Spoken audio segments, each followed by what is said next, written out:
It-tnejn filgħodu l-Parlament Malti sebaħ b'diskussjoni dwar l-estimi finanzjarji tal-baġit tas-sena d-dieħla marbutin mal-Ministeru għall-Edukazzjoni. Diskussjoni fejn id-deputati min-naħa tal-Gvern elenkaw il-ħidma tal-Gvern f'dan il-qasam li din is-sena se jara allokazzjoni finanzjarja rekord ta' 910 miljun euro. Fil-fatt il-Ministru għall-Edukazzjoni, l-Isport, iż-Żgħażagħ, ir-Riċerka u l-Innovazzjoni Clifton Grima semma rwol importanti tal-edukaturi f'dan il-qasam favur l-iżvilupp ta' wliedna. Dan hekk kif għamel aċċenn għall-aħħar żviluppi b'rabta ma' tħabbira tal-azzjonijiet industrijali mill-Unjoni Maltija tal-Għalliema l-MUT. Dan ir-rikonoxximent ħajkun anke rifless fil-pakkett finanzjarju imtejjeb, pakkett finanzjarju li huwa stabbli joffri stabilità, pakkett finanzjarju li jara anke qabża sostanzjali f'dak illi hemm illum.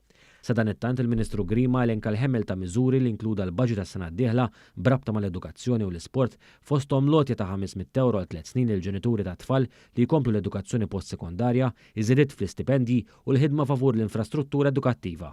Semma wkoll is-suċċess fil-qasam sportiv u li propju ġie konfermat fost oħrajn fil-lob tal-pajjiżi żgħar ftit ta' xhur ilu hekk kif Malta klassifikat l-ewwel bir-rebħ ta' numru rekord ta' medalji minnaħa tiegħu is-Segretarju Parlamentari għaż-Żgħażagħ, ir-Riċerka u l-Innovazzjoni fl-istess Ministeru Kielet Supparditanti tenna li fl-oqsma li hu responsabbli għalihom il-Partit Laburista qed iżomm mal-wedi tiegħu. Illum qegħdin inkomplu nuru kemm għandna fiduċja fiż-żgħażagħ tagħna billi għall-ewwel darba fl-istorja ħanniedu l-Forum Konsultattiv taż-Żgħażagħ billi l-vuċi taż-żgħażagħ tkompli tinstema'.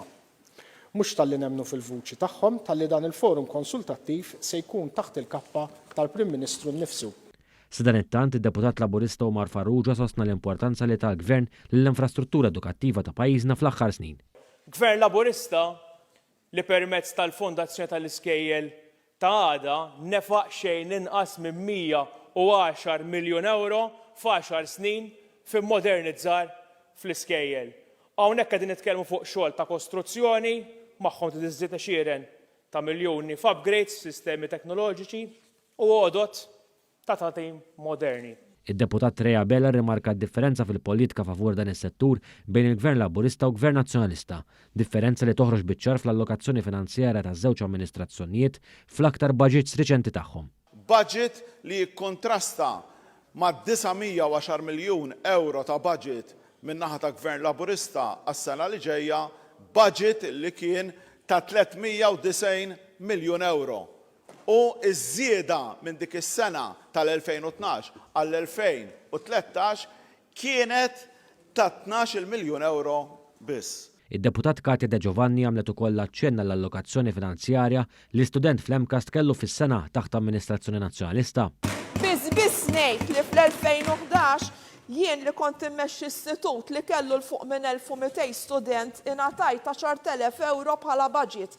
Jiġifieri dak iż-żmien student li attendi l-istitut tas-servizzi fil-komunità skont il-PN għas 10 euro fis-sena sħiħa ma kien ħaqqu mill-budget allokat. Id-deputat Abigail Camilleri rremarkat is-sodisfazzjon tagħha l-investiment bla preċedent tal-Gvern f'dan il-qasam. Ilqajt bi pjaċir kbir il-fatt li għalkemm ninsabu fi żminijiet diffiċli, Gvern Laburista għal darb'oħra ser jinvesti bis-saħħa fl-edukazzjoni.